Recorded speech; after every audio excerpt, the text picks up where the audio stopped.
ఓం శుభంకర్యే నమః. నిఖిల శ్రేయోదాయిని సర్వకార్య సిద్ధిప్రద పరబ్రహ్మస్వరూపిణి శుభంకరీ నమోస్తుతే. అగజానన పద్మార్కం గజానన మహర్నిశం అనేకదంతం భక్తానాం ఏకదంతముపాస్మహే. గురుబ్రహ్మా గురుర్విష్ణుః గురుర్దేవో మహేశ్వరః గురు సాక్షాత్ పరబ్రహ్మ తస్మై శ్రీ గురవే నమః. ఓం శ్రీ మహాగణాధిపతయే నమః. అస్మత్ శ్రీ గురు చరణారవిందాభ్యాం నమః. శ్రీ శ్రీ శ్రీ గణపతి సచ్చిదానంద సద్గురుభ్యో నమో నమః. మకర రాశి వారికి సెప్టెంబర్ మాసంలో గల గోచార ఫలితాలను తెలియచేస్తున్నాము, శ్రద్ధగా ఆలకించండి. మకర రాశి వారికి ఈ మాసములో కొంత భయానికి గురవుతూ ఉంటారు. మాస ప్రారంభం నుంచి కొంత ఎందుకో భయంగా ఉంటుంది. వారు అనుకుంటారు శని ప్రభావము మనకి ఏలినాటి శని నడుస్తోందని. చాలామందికి చెప్తూ ఉంటాను నేను, శనిని మనము ఎంత ప్రేమగా చూస్తే అంత మనము అభివృద్ధి చెందుతాం. కుటుంబానికి కొంత దూరంగా ఉండేటువంటి సందర్భాలు కూడా మకర రాశి జాతకుల్లో గోచరిస్తోంది. యాత్రలకు వెళ్ళటము, కుటుంబ సౌఖ్యము కోసము, సంపాదన కోసము భర్త మకర రాశి వారైతే భర్త ఏదైనా దూరముగా వెళ్ళి ఉద్యోగం చేయటము, కుటుంబ అభివృద్ధి కోసమై భార్య మంచి స్థితిలో ఉద్యోగం చేస్తూ ఉంటే భార్యాభర్తలు కొంత దూరంగా ఉండటము మాత్రమే జరుగుతుంది. దూరము మాత్రమే తప్ప పూర్తిగా దూరము కాదు, వదిలిపెట్టినట్టు కాదు. అది అవసరం. అటువంటి అన్యోన్యత ఎక్కువ ఆలోచన విధానాన్ని పెంచుకోవాలి. ఒకటి. రెండవది, దురభ్యాసాలతో ఉన్నటువంటి వ్యక్తులు తాహసపడుతూ ఉంటారు.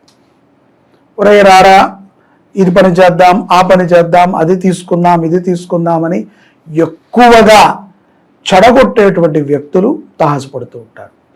దయతో ఎవరూ కూడా అటువంటి వ్యక్తులకి దగ్గర కాకండి మకర రాశి జాతకులు. ఉద్యోగంలో కూడా మన పనిని మనము సక్రమంగా చేసుకుంటున్నా సరే చెడగొట్టడానికి కొంతమంది ఉంటారు, చెడగొడుతూ ఉంటారు. ఎంతసేపు అయినా సరే మనని పని చేసుకొనివ్వరు. మనము మంచిగా మార్కులు సంపాదిస్తామేమో అని మన మీద దృష్టి, మనని ఎదగనివ్వరు. అలా మనని ఇబ్బంది పెడుతూ ఉంటారు. కాబట్టి మకర రాశి జాతకులు ఇటువంటి వ్యక్తులని కొంత దూరంగా పెడితే మీ జీవితం చాలా బాగుంటుంది. అలాగే ఎవరికి అప్పు ఇవ్వద్దు, ఎవరి దగ్గర కూడా అప్పు చెయ్యవద్దు. రెండిటిని కూడా ప్రధానంగా పెట్టుకోండి. అప్పు చేయటము, అప్పు ఇవ్వటము రెండూ ప్రమాదమే. అవసరం ఉంటే ఆ ఒక్క పూట కొంచెం ఓపిక పట్టండి, ఆ అవసరం దాటేస్తుంది. అంతే తప్ప భర్జన అయిపోయి ఎక్కువ ఇంట్రెస్ట్కి అప్పులు చేయటము, మధ్యవర్తిత్వం ఉండటము, అనవసరమైనటువంటి గొడవలలో తలదూర్చటము, చెడు వ్యసనాలు అవ్వటము చేయకండి. అలాంటి ఉద్ధృత స్వభావం మనసుకి కలిగినప్పుడు ఇష్టదైవ దర్శనాన్ని చేయండి.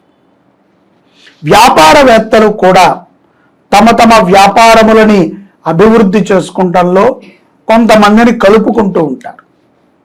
అలా కలుపుకునేటప్పుడు అతని క్యారెక్టర్ మంచిదా, అతను పూర్వము ఎటువంటి పనులను చేసి ఈ స్థితికి వచ్చాడో పరిపూర్ణముగా తెలుసుకోండి.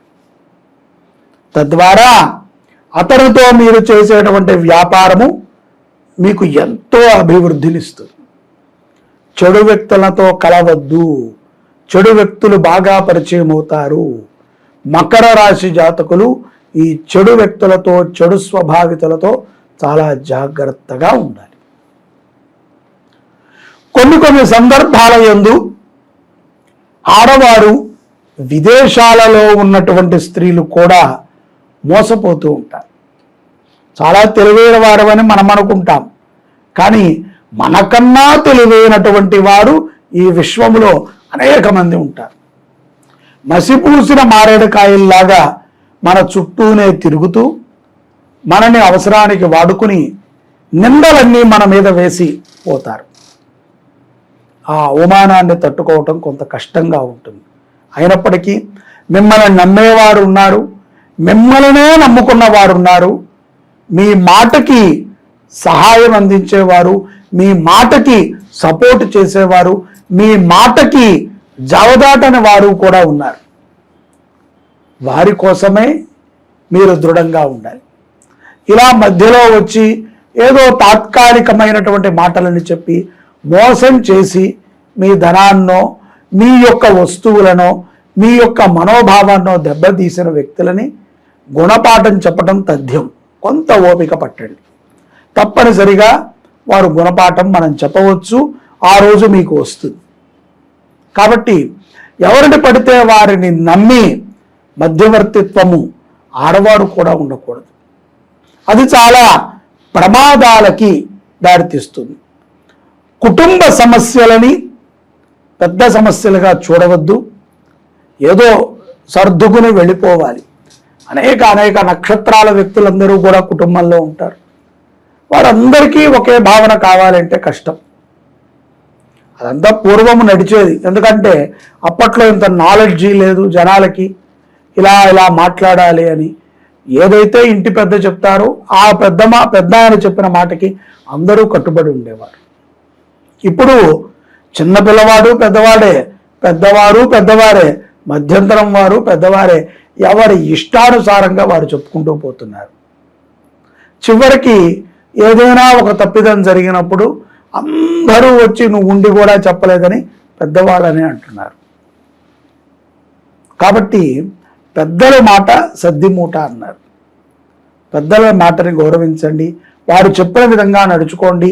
కుటుంబంలో ఉన్నటువంటి అనేక సమస్యలు తొలగుతాయి. గురువుని ఆశ్రయించండి.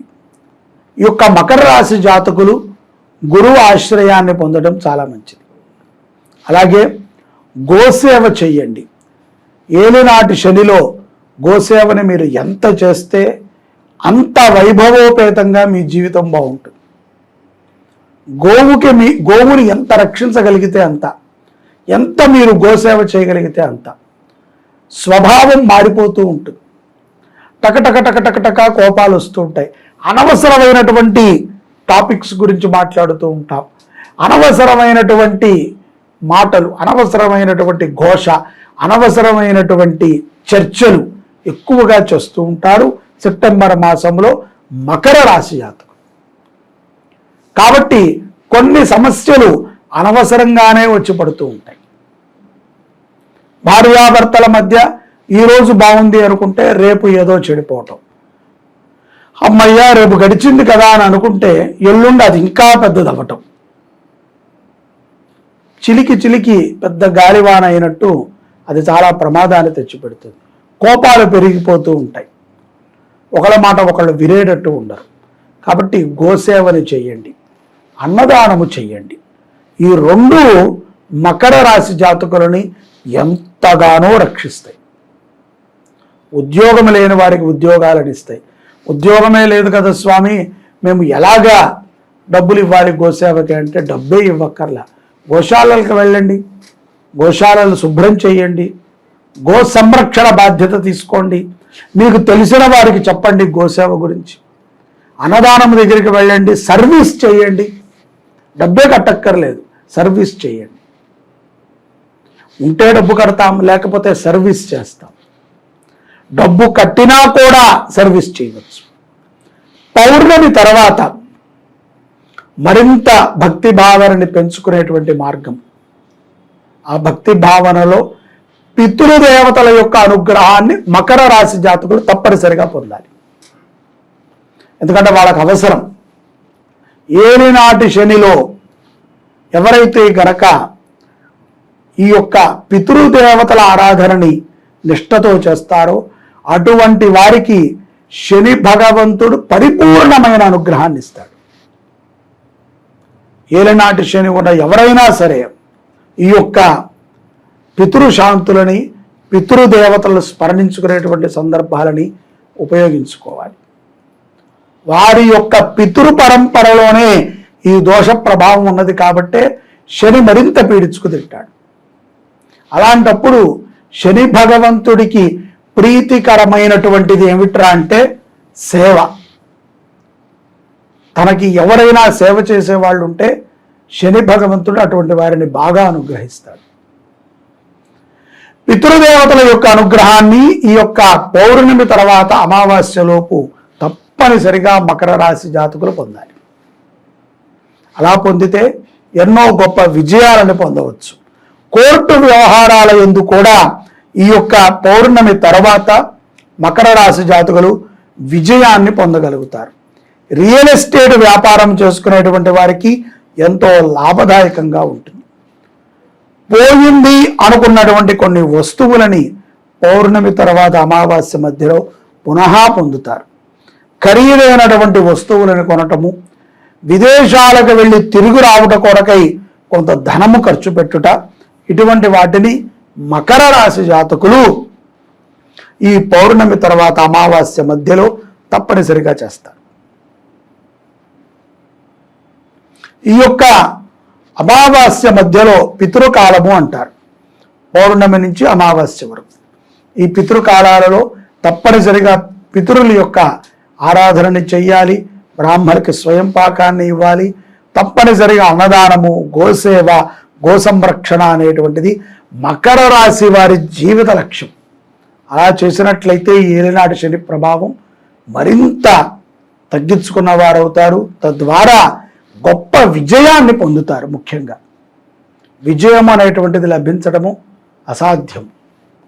విజయము లభించినప్పుడే మనము మన జీవితం యొక్క లక్ష్యాన్ని చేరుకోగలుగుతాం. కాబట్టి గోసేవని చెయ్యండి, అన్నదానాన్ని చెయ్యండి, గొప్పగా ధర్మబద్ధమైనటువంటి జీవనాన్ని గడపండి. చిన్న చిన్న గొడవలని భూతద్దంలో చూసుకుని ఉధృతమైన వాతావరణాన్ని తెచ్చుకోవద్దు. కోపాన్ని నిగ్రహించుకోండి, ఓపికతో ఉండండి.